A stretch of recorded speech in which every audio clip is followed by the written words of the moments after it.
Hey there, we are up in the top of my kitchen cabinets. Let me show you why. There is a sticky mess in the top cabinet with molasses and corn syrup because that's where I keep it and I had the bottle upside down. Thankfully, I was sent over the shelf liner, so hopefully it won't happen again. Let me show you how easy it is to use. So this shelf liner is going to be super easy to use because it's ready to go in the box.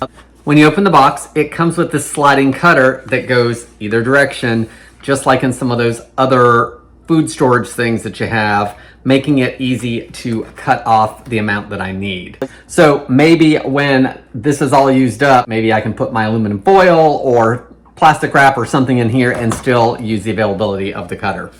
So I've got the shelf out of the cabinet. I've cleaned it all, dried it all. So let's see how this works.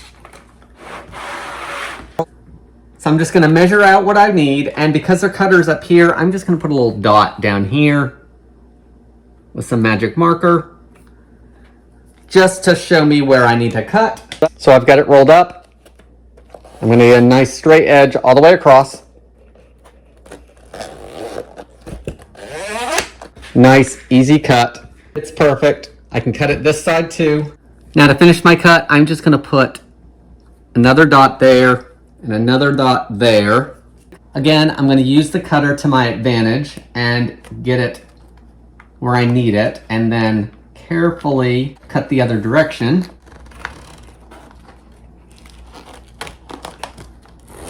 Now let's reinstall the shelf. Now I've got it installed. It's got a little bit of curl to it, which will flatten as it sits there. It's going to be easy to wipe clean if I need to. I do have it textured side up. I can put all my foods and everything up here. This is going to wipe clean, or I can replace it if needed. And now that I'm finished and have that cabinet done, this is going to be super easy to store in a drawer or on a shelf somewhere because it's all boxed ready for next time for me to use that cutting blade and get just the size I need. Guys, I hope this helps you decide on if this shelf liner is a good product for you.